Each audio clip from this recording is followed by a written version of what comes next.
Hi everyone, Rabbi Reuven Kigel from Emmett College Outreach. Today we are talking about Lashon Hara, or lack thereof. That is one of the themes of this week's Torah portion.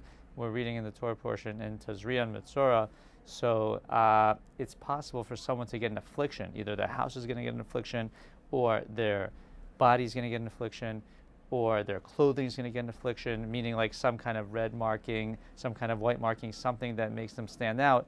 And the question becomes, what is the reason why this affliction is happening? So there's several reasons given, but the main one, the one we're going to concentrate on today, is Lashon Hara. Lashon Hara, as it sounds, is evil speech.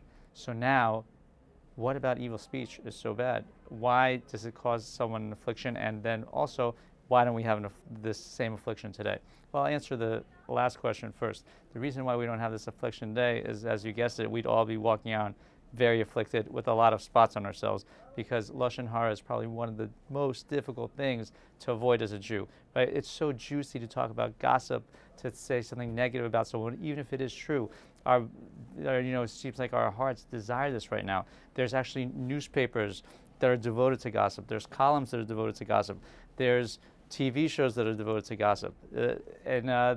Every aspect of life, people are constantly gossiping. Usually when in some worlds, when someone leaves for dinner, when some people are eating dinner, when one of the people leaves, you expect everyone's going to be talking about them behind their back. So what do we do with that? Why is this so bad? Besides the things that you're thinking about, besides the regular negativity, besides the fact that it doesn't make for such good friendship if someone's always talking about other people behind their back, there's another reason. You see, our mind is constantly working, and our mind constantly is thinking. I think a famous philosopher said, "I think, therefore I am."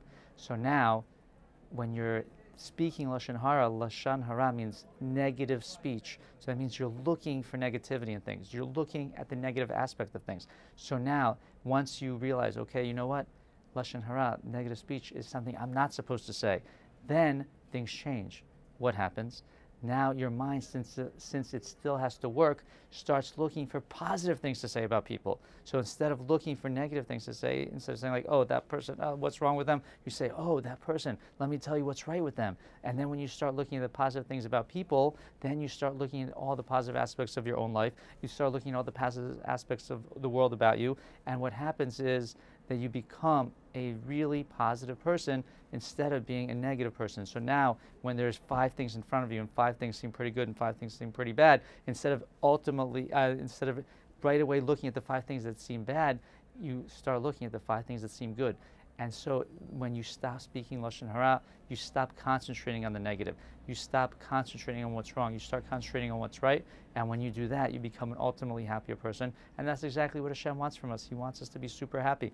And one great way to be super happy is to concentrate on the positive. And when you stop saying things that are negative, then your mind, since it's still working, automatically starts concentrating on the positive.